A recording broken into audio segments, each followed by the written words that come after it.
All right, all right, all right. Hello, everyone. Marco Montemagno here, and SME's Mobile Strategies 2014.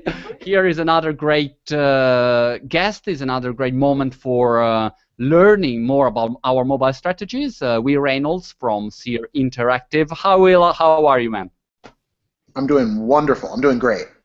I'm so happy to see you. I think, well, honestly, the first time I saw you, it was a video. It was a speech that you did. I don't know. It probably was a Search Love from our friends at Distilled, a Yep. Search Love event, and I thought, who is this man? I mean, I was really impressed. I was really impressed, not only for the content, because the content was very good, but you are a great speaker, so I really appreciate that the fact that you can really explain maybe difficult things in an engaging way, and with SEO or digital marketing is not always easy. And so I was really fascinated, and then we met at Search Lab last year, and I'm so happy to find you back here, really. So just let us understand, for people who don't know about SEER Interactive, just in 30 seconds, what is SEER Interactive? Where are you guys? What are you doing? How many people are working on? Just to have a little bit of context about you. Sure. So I started doing search August of 1999. So this August will be about 15 years I've been working in search. Um, our company is about 90 people, spread across two offices, Philly and San Diego. So we're on both coasts of the United States. And we do search marketing, analytics, social. It really, we kind of try to really focus on the things that we can be really, really stellar at. And we have partners for everything else, right? Let them do what they're good at. Let us do what we're good at. Right. And you have the best About Us page that I've ever seen in my life, because you have all the photos of all the team, but they are when they were baby, or I don't know, 1 year old. I don't know the age that you choose it. So you have to discover who is each of one. But why you did that? It is just great. Well, I try not to take myself too seriously, right? I mean, this is search marketing. It's not surgery. So, I think it just highlights our culture. It highlights our beliefs. It highlights that we work really hard, but we also know how to have a little bit of fun. And it's really funny when people start their first day at SEER and they have to ask their mother for a picture of themselves when they were like 1 or 2 years old, and their mother's like, "For what?" Usually you need like a social security card in the United States or something like that. And we're like, no, you need a baby picture. Great. That's great. And also, by the way, I saw that that there is a job opening opportunity, and I saw a video where basically you guys show what does it mean to work at SEER Interactive, and there is a Google Doc shared among the people working there, and with a lot of comments and feedbacks like crazy.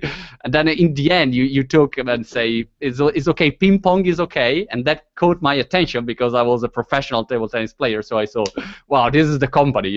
If I was younger, I just go there and try to. All right. Well, let's talk about serious stuff here. And you have a very interesting topic, which is about how search is changing and related with mobile, and not only. So I think it's really, really hot topic, because during the previous sessions that I saw, a lot of small medium business here, they are very confused on what's the situation. They don't know exactly how to move, to position themselves, and when mobile is coming, they're really confused. So I think your presentation would be very important to help us all. So if you wanted to go straight to your presentation, I will try not to interrupt you unless there are great questions here, and I will just stop you for a second. Okay, let me bring up my And presentation. yeah, while you set up, by the way, Will, we were talking about this topic before. I don't know if you'll talk about this topic also in your presentation, but I was really impressed reading SEER Interactive blog. And by the way, guys, just go to read the SEER Interactive blog. A lot of great posts over there, because a person from your team wrote a post saying, "Hey guys, be careful. The video thumbnails into the snippet search, that the video snippet into search is not coming out anymore on Google." And I thought, wow, what's happening? Can you help us to understand what's going on there? Yeah, so the guy that wrote that is a guy by the name of Chad Gingrich on our team. and we were all at MozCon last week. Yeah, I think it was a week and a half ago. And we're at MozCon, and then he's doing some research in between the sessions, and he goes, "Oh my God, rich snippets are gone!" And he starts testing it, and he's like, "They're really gone." So right there at MozCon, he actually wrote that whole blog post, crowdsourced it with people back in Philly. So we had a bunch of people in Philly looking for stuff, and then he put that whole blog post together in like a half hour at MozCon and published it right to the SEER blog. So we kind of broke the story that Google was making some serious moves on rich snippets. All right, that's amazing. I will try to find out to understand exactly on my properties on my startups. But guys, just have a look because it could be something very interesting. All right, Will, I'll let you start, and I'm very curious to learn from you. Awesome. So I'm assuming that you can see my screen okay. Perfect. All right. So I think a lot of times when people talk about mobile and SEO, we get really mired down in the technical side, and that's not an area where I have strength. So I am here to talk to you guys more about how mobile and the display of mobile, how that's impacting search and the user experience. So we won't go into super technical stuff. What I want to show you guys are some things that you may not have seen that will indicate or show you how mobile is going to affect your search. And I really want you guys to be prepared for this, because the issue today is, for many of us, when we try to figure out how we're doing on search engines, we get a rankings report. And what I want to show you is how there's going to be so much disruption in mobile that if you just look at your rankings report, you're probably going to set yourself up for failure. So let's start off by reminding ourselves that search is just a journey. When you do a search, it's rare that I do a search, especially for something I'm really looking for, and I do one search and find it the first time, right?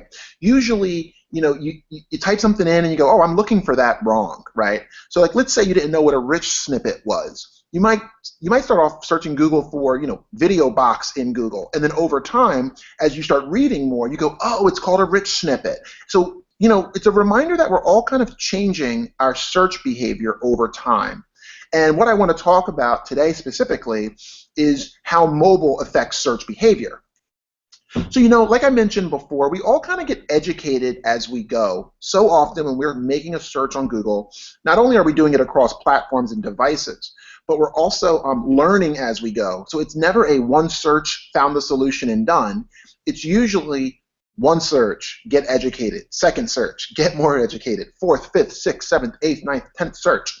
So I just wanted to kind of lay that groundwork, because I'm going to talk about content, but I'm going to talk about it through a different lens.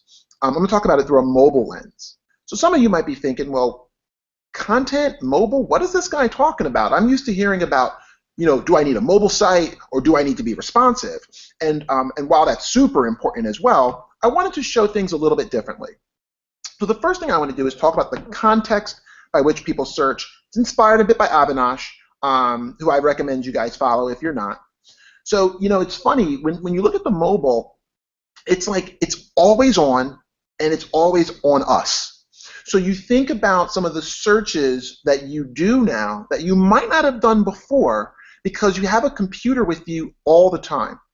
And fine, maybe we all had laptops, back in the day, but did you really want to take it out of your bag, open it up, boot it up, try to find an internet connection, right? It was just a tough process. And all of a sudden, along came these smartphones that actually worked. And now it's like on us all the time. So, I want to talk about mobile search in a different context, and how different industries, I believe, are going to be affected by how people search and seek out information on the mobile. Starting with this. So what's really interesting is if you search for the word lot D, right, you can see here that I'm getting results from San Francisco, I'm getting stuff from St. Louis. It really doesn't mean a whole lot when I search for lot D in just generically, right? So you're like, oh, well, Will, what are you talking about? Why are you searching for lot D, and what the heck does that have to do with mobile? Well, when you search for lot D, and this is a desktop screen grab, but when you search for lot D, and what you would know about lot D is it's the place to hang out during an Eagles game when we go tailgating for American football. So the Philadelphia Eagles, big football team, a lot of people out having beers before the game, and one of the great places to do it is lot D. So in Philly, on a Sunday, when you do a search on your mobile for lot D, you better believe you want directions. And that's exactly what Google gives you. So what that's a reminder of is, think about it. The word lot D doesn't mean a lot to many of us. But if you're the arena, or if you are somebody that's in charge of parking or tailgating services, lot D means a ton, but only for people, for the most part, who are searching for it in Philly. And most of those searches are done on Sunday home games on the people's mobile. So I want to give you guys another example. So we've got a sports example, but what about a travel example? Searching on your mobile phone has completely changed the game when it comes to travel. Think about it. How many of our inboxes look like this? We've got tens of thousands of messages, and you have to go through and do all kinds of searches to find your flight. Very, very, very difficult. But wouldn't life just be easier if you could just speak into your phone, ask it when your flight was, and it would tell you? Well, that's happening. And here's a screen grab that shows just that on my mobile. So what you're able to see is that I can actually speak into my mobile phone and say, when is my flight? And Google's bringing that right up. Now let's think about that. From a search standpoint, from a business standpoint, this is extremely disruptive. Because now you don't get a ranking when I ask Google, when's my flight? I get an answer. Very, very important. So who's going to get hit by this? Well, these guys are going to get hit by this. And you're thinking, well, they're still selling flights. Google's not taking the flight business away from them, and you're right. But when I can say, when is my flight into my phone, I don't get to see any of this anymore. Remember those emails that you would get before in the confirmation email to say, hey, here's your flight, and oh, here are some of our partners. Use this company and get 30% off of this, and use that travel company. You're not going to see these anymore when you can just speak into your phone, when is my flight? And remember, very often those searches are done on our mobile. You're in the cab, you're in the car, you're on your way to the airport, you're in the airport. Usually you have so many bags you're carrying, the last thing you want to do is open up your laptop and do a bunch of searches and try to find a Wi-Fi signal just to find out where you're, just once you finally get all that, then you've got to type in a bunch of stuff and go looking through your inbox. Wouldn't it be easier if you could just speak into your phone and say, when is my flight? And it spoke back to you and told you just that. And obviously, when you look at search volume for when is my flight, which I'll show in a bit, you'll see that it's trending up and to the right starting around 2012. People actually started searching that way. So here's an example. People did not really search for when is my flight as a query prior to 2009. But you can see it's really started taking off in 2013. Why? Because Google's starting to train us to say, hey, if you set Google up right, you can just say, when is my flight into your phone? When is my hotel reservation into your phone? And there's no more going through 12,000 messages to find the one right answer. And for me, as a guy who's got tons of flights already booked, I think I have 12 flights booked for the rest of the year, or 14 flights. Not only can I just then have to type into my email what my flight is, but now I've also got to sort through 14 different ones to find it. If you look at this search behavior, all of a sudden now, Google on the mobile, allowing you to speak into your phone for when is your flight, is affecting how people search. And I think it's also going to affect businesses, and when those open rates and response rates and the click-through rates in your confirmation emails, I would expect those to go down in the travel industry. So here we are in the financial services space. We're used to searching desktop for words like ATM, and we get all kinds of little indications of where the ATMs are. We're used to this. But look at the search volume again in 2013. People are searching more and more and more via their phone in different ways. Notice, back in 2010, no one really searched for the word banks near me. But then it got more popular in 2011, much more popular in 2012, and it's taken off in 2013. Because your computers don't have GPS in them. When you want to find out where the ATM is and you're walking around the city, once again, the last thing you want to do is get your laptop, open it up, boot it up, just to find out where the ATM is, right? Or where your local bank's ATM is. So you're seeing more and more searches where people are typing in phrases and the word near me. The question you've got to be thinking of is, are you prepared to show up for those types of searches, or are you still ignoring them? By using the GPS on the phone, Google, Bing, etc., they're getting really, really good at making sure they get you the closest banks that are close to you. I want to give another example, and this one is inspired from Avinash in the medical field. So you look at a pain reliever like Motrin. Okay, if you actually look at the search volume done on the desktop for the word Motrin dosage, you'll see it's at 8,100 searches a month. And this is an older screen grab. I know Google's updated their tools, but I haven't had a chance to update the slide. But if you look at it for mobile, you can see that there are more searches done on the mobile than there are on the desktop for the word Motrin dosage. And then you can only wonder why. You know, if you're either in the pharmacy and you're trying to figure out what dosage can I give my child, my mother, my grandmother, etc. You're probably doing that search on your mobile. You're also, if you're in your kitchen and you're getting ready to give someone a dosage of a drug, you know, you might want to double check before you go and just give it to them. Why? Because it could have some really serious negative consequences. But the important thing about understanding the difference in search behavior now is to think, what's the user experience that you're going to give? Is it possibly a different context when people search on their mobile? And I think Motrin has done a great job of this. They've actually broken out their site with very easy to click buttons on their mobile. And you can see that they're saying, okay, we're going to walk you through in a mobile experience exactly how to go about getting someone the right dosage based on their age. If you compare them to some of their competitors' mobile sites, most of their competitors' mobile sites are mostly like sales sites. So yes, someone has checked off the checkbox for mobile, but someone has missed the fact that certain searches for their brand are done more on the mobile. So it's really important to dig into which searches are done more on the mobile than the desktop, and is that experience a different context to where I should show them different content than I might if they were on a desktop site. Let's bring this back to search. Why is this important? This month, in the month of June, we're in July, month of June 2013, Google warned us. They said there are changes coming on the smartphone.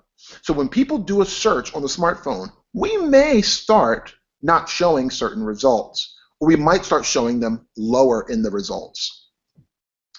And here we are, just last month, Google's come out and said, you know what?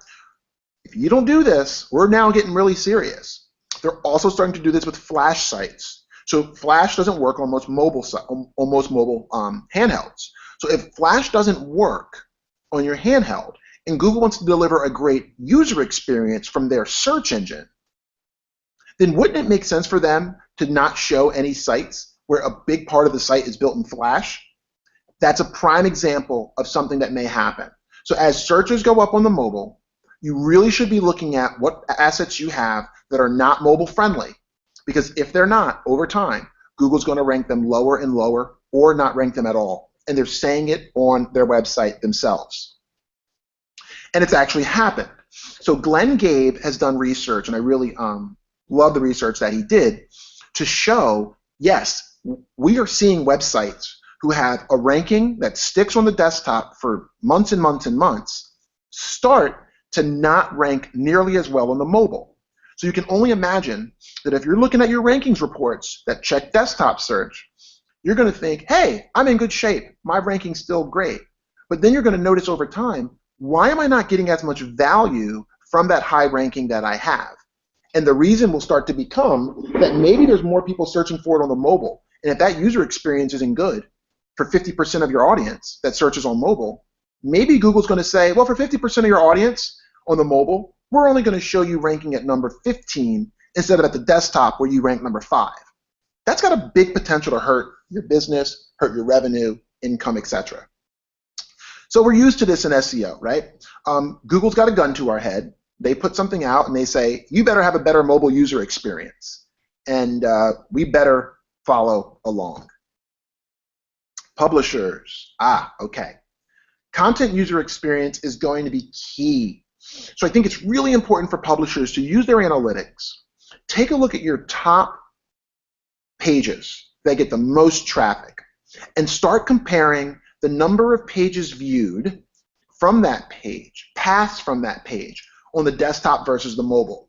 The reason why is if you've got content today that ranks really well, drives a lot of users, and hopefully drives conversions and revenue, if their user experience isn't similar to a desktop user experience, that is your first indication that maybe, just maybe, that user experience isn't good. And you want to work on fixing it before Google comes along someday and knocks that ranking out for all the mobile searchers. Here's a simple example.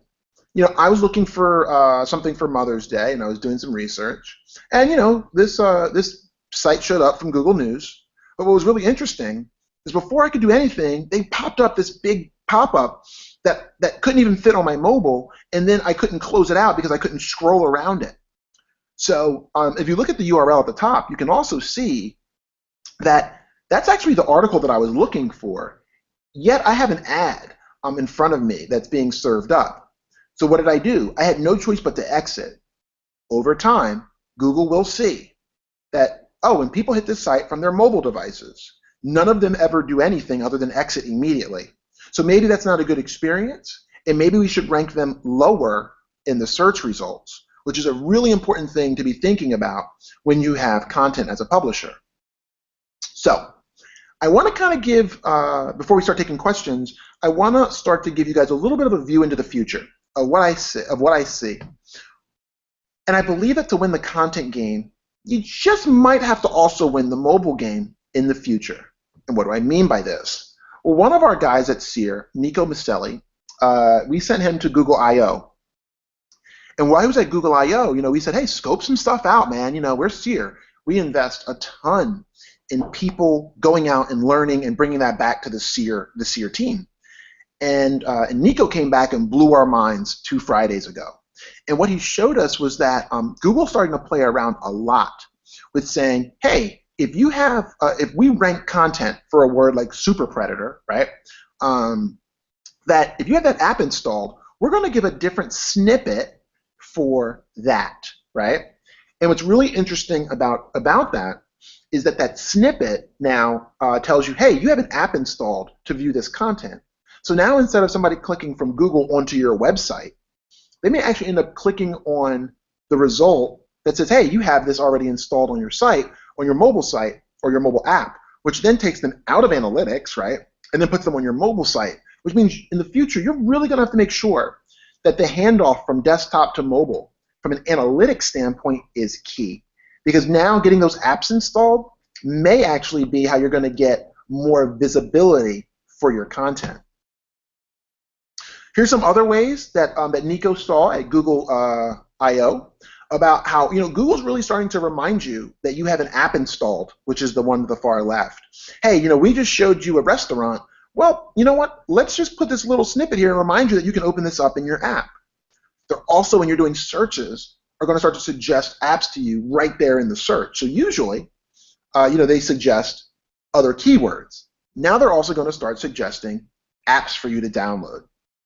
And then on the far right, you're seeing how if you do a search for the word Katy Perry, which I would because I love Katy Perry, they're showing you that you have apps on your mobile installed that will let you listen to her right away. All of these things are going to significantly change the dynamic of how people search and interact, because all of these things may cause them to skip your site and get your app, which is fine, but now it's becoming time to make sure that you're really focusing on how to get the max number of users to install your app and to keep them keeping your app installed. And guys, there's not much with Google that's common sense, but I think this is. We're very protective about the apps we put on our phones. Pick up your phone right now and look at your homepage. I'm going to do it myself.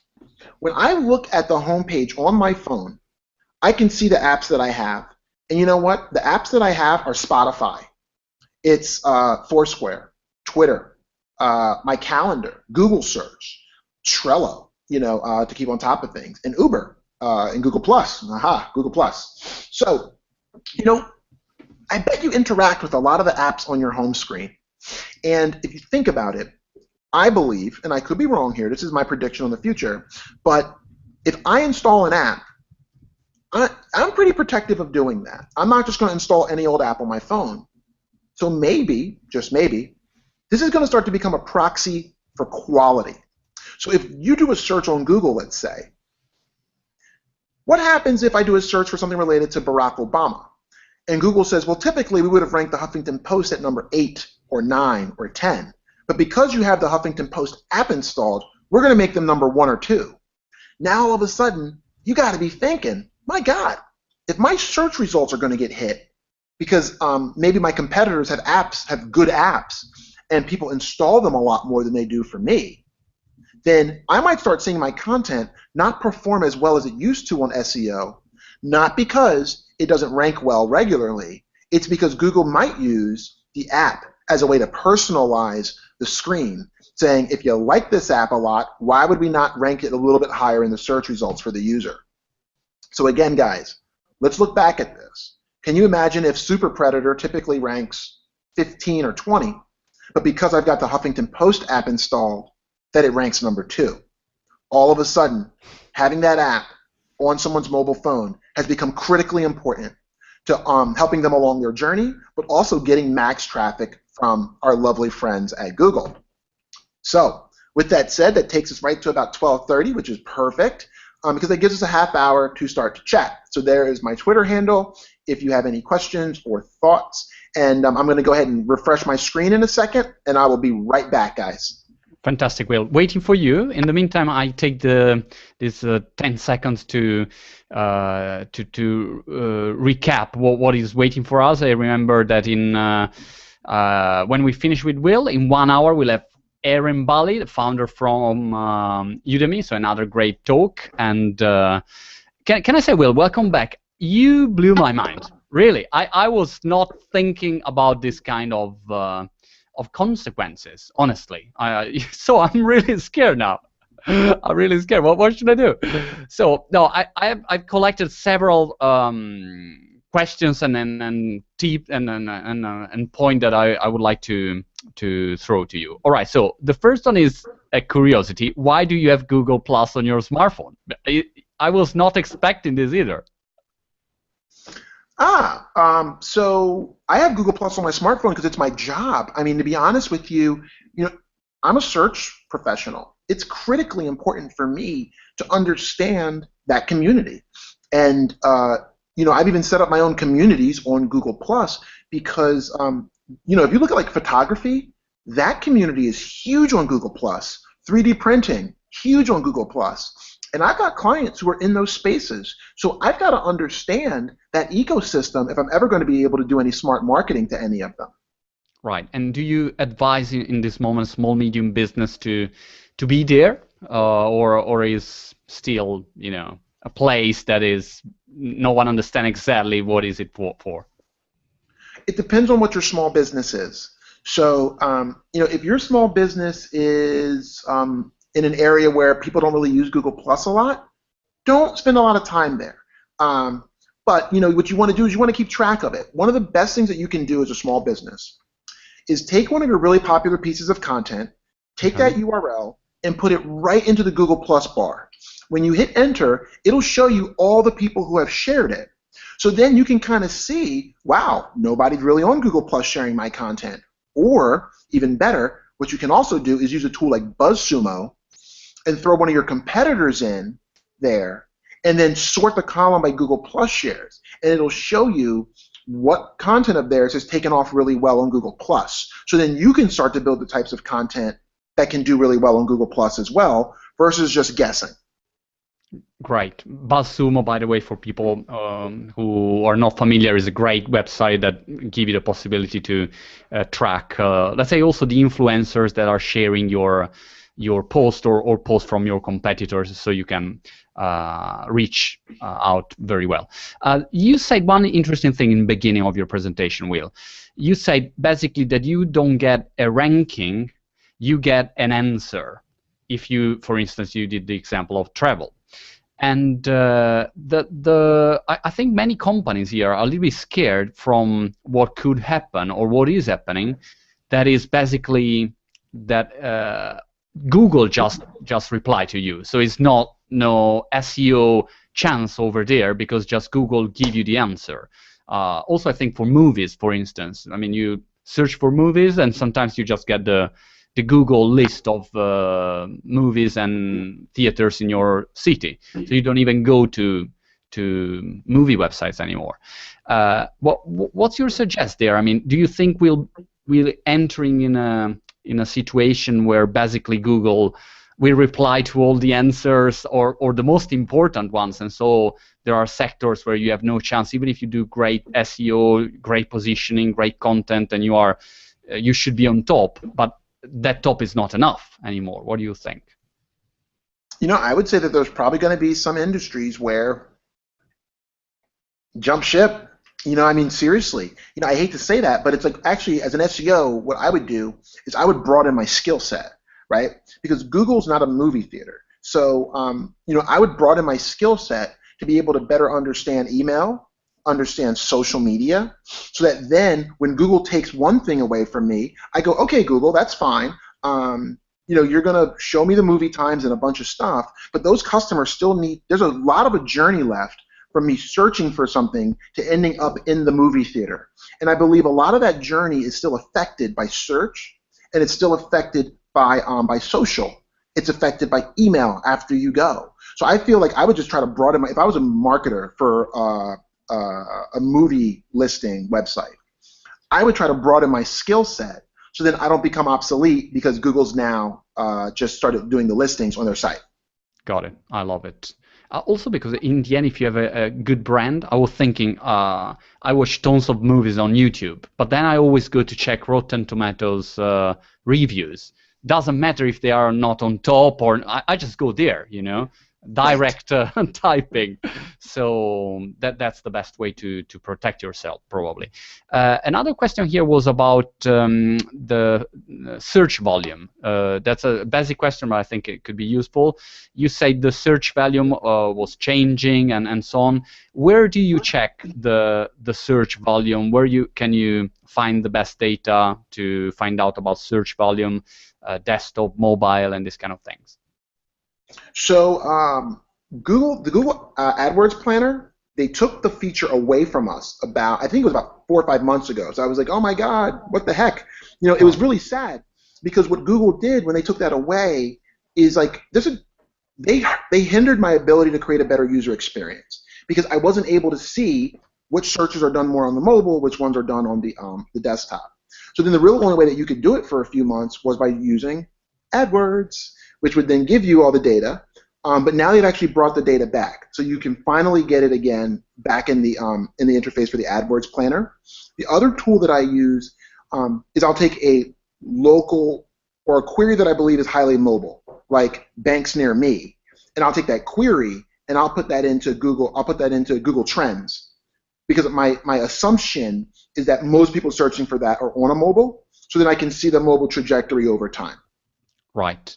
And by the way, do you see any difference between Android and iOS? I mean, is absolutely neutral the kind of results that you get if you are on Android or iOS, or you spot differences there? Because in the end, Google owns Android, so they can change and hack everything in a different way, maybe.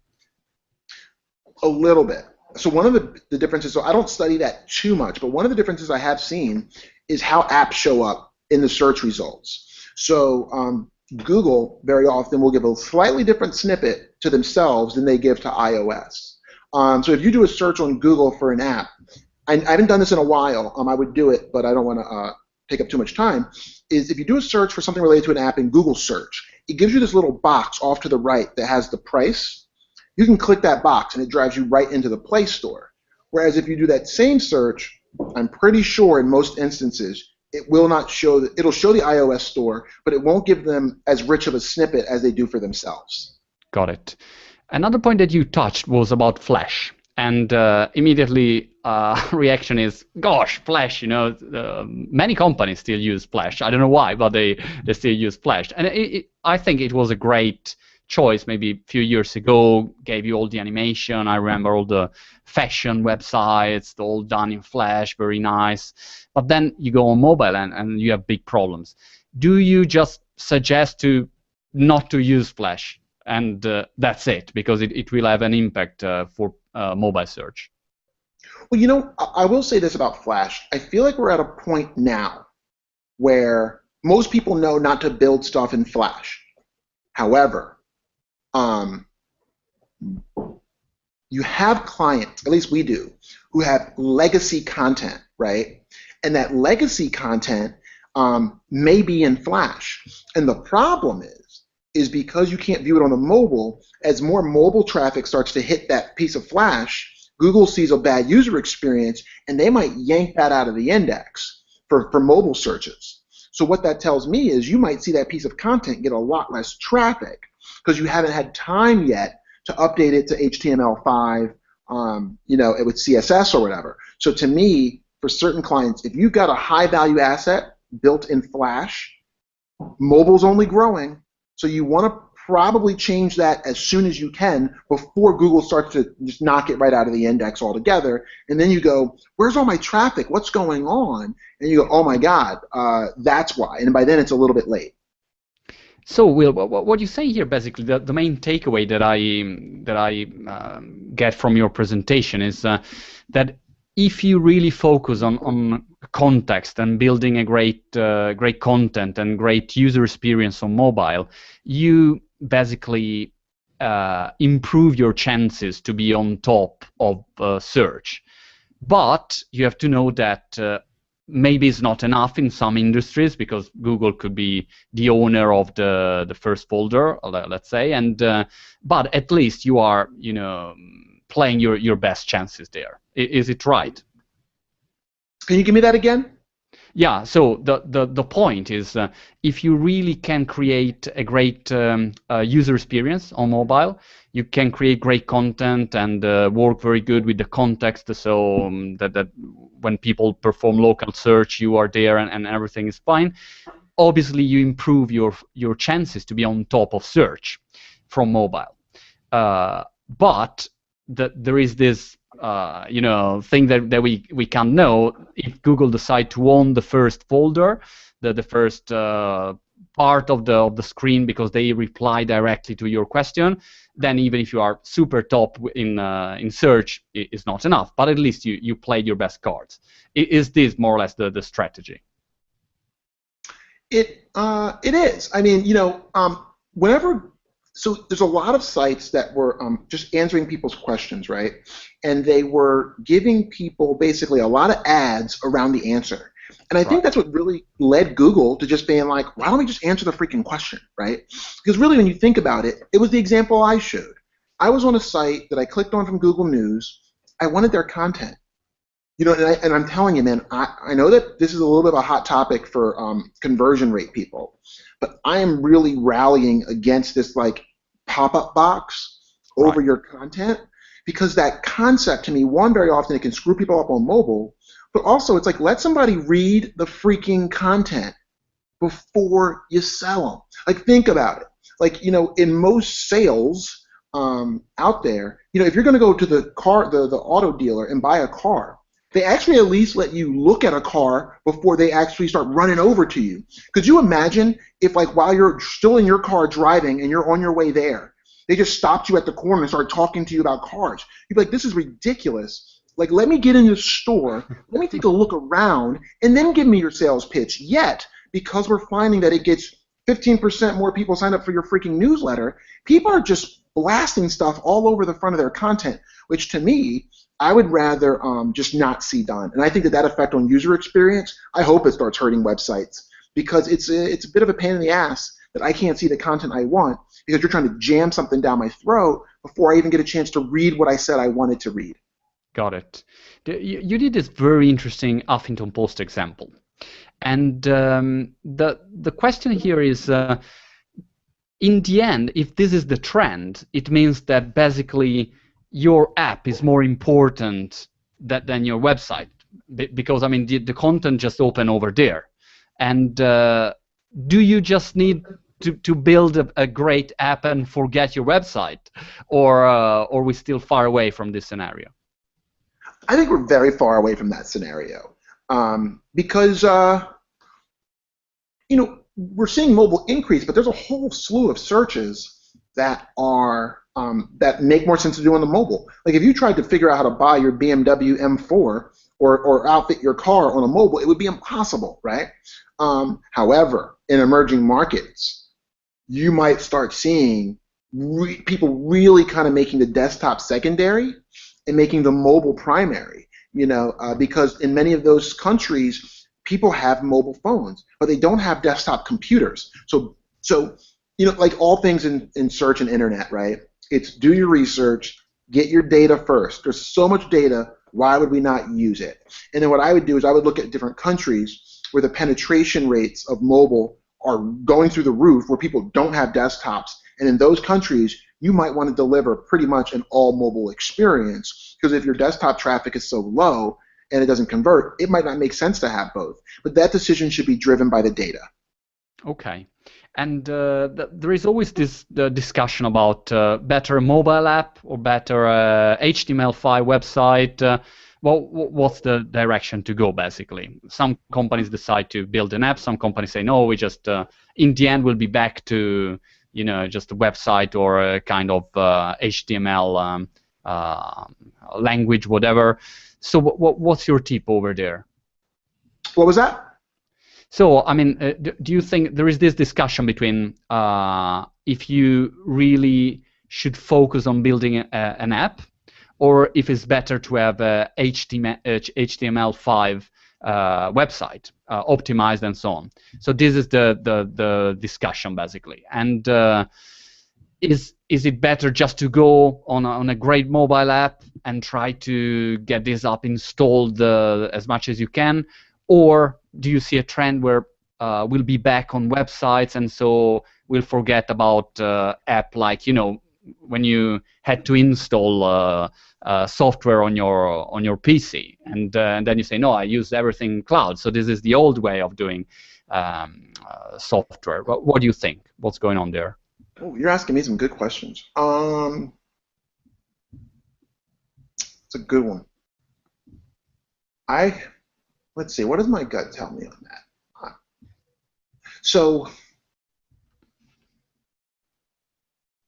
an app isn't for every scenario. I mean, you think about it, there's a lot of searches I do where I don't want an app. Like I want a web experience. It's also costly. You have SDKs, you got to do so many, you can't just update your app. It's got to go through this whole process, all this approval. There's different permissions on an app. So to me, I don't really have an answer to that, to be honest. I'm just kind of thinking through that because it's such a good question. Yeah. But I would say, apps are really good for people who are building brands, because what an app does is you start saying, I want to go to this app, right? But if I'm doing like generic searches and you've got all that great content in your app, but it's not on the web, I would say that's a failure. What I would do if I was, if you're a big enough brand, I'm going to open up your app and use it. So I'm going to open up my Huffington Post app. But like I do all kinds of searches around news just on Google in general that may not, I don't really go into Huffington Post and do searches. I just kind of scroll through the stories. But when I'm looking for something specific, I'm still going to do a search. So I'm kind of thinking, companies, again, should do their research and figure out which one of those makes the most sense. But usually you could see a web site that's mobile friendly being very different than like an app for like Starbucks. It's like Starbucks, you can pay on your app, but you can't pay through the mobile site, right? So if there's a real reason to have an app over a mobile site, I would say you probably are going to end up needing both. Right.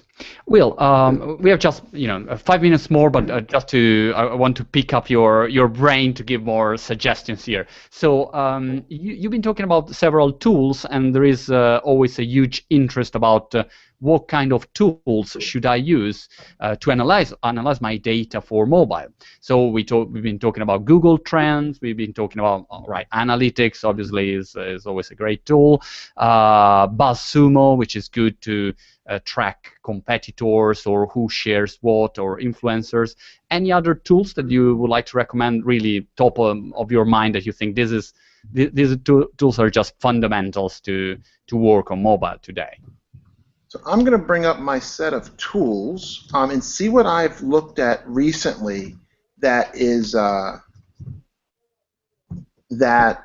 is built specifically for the mobile, because I look at so many tools, but only a few make it into my Right. I'm scared of 155,000 tools. Here's something that's really Yeah. interesting.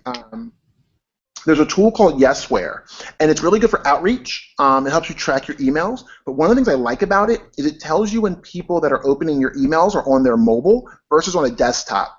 So we as a company do a lot of outreach to journalists, trying to see if they're interested in the stories or the things that we're building, right? Okay.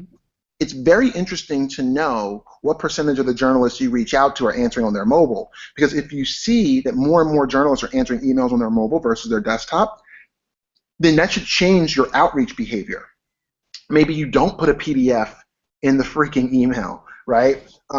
Maybe you change your titles and you get to the point really quick. So that's one tool that Interesting. specifically when it looks at the mobile side, it's actually helped me a little bit. That's one that I'm probably using a decent amount. Another tool that's interesting. I like it. And sorry, Will, to interrupt you. By the way, I've been just starting using today this a tool called Banana Tag that does something similar, I would say. So basically track the opening of your email, and is like a Chrome extension, so you can use it on Gmail, for instance. So curious that you pointed that tool. Yeah, I mean that's probably one of the ones that that specifically. I mean, there's not many tools that I think of for mobile too much that are mobile specific, but that's one that helps a decent amount, and it's called Yesware. Um, that's probably one I've been playing with a decent amount. Okay, that's great. Will, a final question that is the dream of every company here with us today and interested in improving their mobile strategy. Is the final point of your presentation. You've been talking about, try to think how to be on the home screen. So try to become one of those apps on the smartphone home screen, which is damn difficult, let's say that, because it's very, very hard. Any additional suggestion that you could give to our friends listening us today to get there? I mean, because the competitors are, Twitter, Facebook are really the big guys, so it's very difficult to compete with those people. But maybe you have some good ideas to sneak in. Ooh, I don't. Because the answers are, it's funny, but the answers are simple, right? It's you know, usually I put the things on my homepage that are most important for my day to day, right? And this is one of the things that I love about apps versus mobile sites. Apps can do push notifications. It's one of the things I love about an app. You can't push notify somebody, really. I mean, you could, but you really don't push notify from a mobile website. You push notify from an app. So if you've got the kind of offering where you might want to push notify something to someone based on their location, based on their interest, based on something that's breaking news or a price just dropped on something, all of those are reasons to have an app. Now my brain's working a little bit to go back to your other question. Right. But it's about daily usage. You shouldn't hold yourself to expect that you're going to end up on the home page of someone's phone if you're a tool that they only use maybe once a month. So you shouldn't set yourself up for the expectation, is what I'm saying, that you should be like, oh, well, Twitter and Facebook. Well, yeah, I use those every day. So maybe it's good to be on the second or third screen, versus holding yourself to have this expectation that you're going to be on the first. What's really interesting, and I wonder, is with Google, when you check off that box that says, yeah, give Google my user information, that probably so many people do. I'm wondering if they actually know, is your app on the home page, second screen, third, or fourth? Because that tells them how important that app is to you, or if it's not on any of your home screens at all. So that's one of those things, if you think about that, Google, if you check that checkbox off, they're going to know that, and then they can say, it's interesting now that a lot of people have moved this app further down in their personal rankings, which might mean they don't want to see it as much as they did before, right? It's just an interesting thing to think that with that data, if it was simple and I could do it, I would do it. It's a great proxy for understanding how people use and engage and interact with your app and how much value they see from it. Great. Well, you're always very inspiring, and you always make me think, about things that I was not really focusing on. So I'm really thank you so much, because it was very full of insights. But will you come in Europe sooner or later? Yes, you always travel for Search Love or other events. When people can get you in Europe at an event in the next period. So I'm there in October for Search Love for Distilled. So it'd be great to meet a bunch of people then. And someone's talking to me right now about two different speaking gigs, and one's in Latvia, and the other is in Istanbul. So who knows if they're going to work with my schedule? But if they do, I might be in Europe a decent amount. Fantastic, fantastic. Will, so we have to close here. We're Reynolds, SEER Interactive. When someone wants to follow you, the best place, I would say Twitter, probably? Twitter for sure. Very good. And Will, thank you so much, and good luck for everything. Thank you so much for having me. I really appreciate it. And guys, we will be back in 1 hour with Aaron Bali, co-founder of Udemy. Huge success, huge e-learning company. Now with I think 3 million users and 8,000 instructors. We'll hear from Aaron about how to build a marketplace and the mobile side. All right, see you in 1 hour.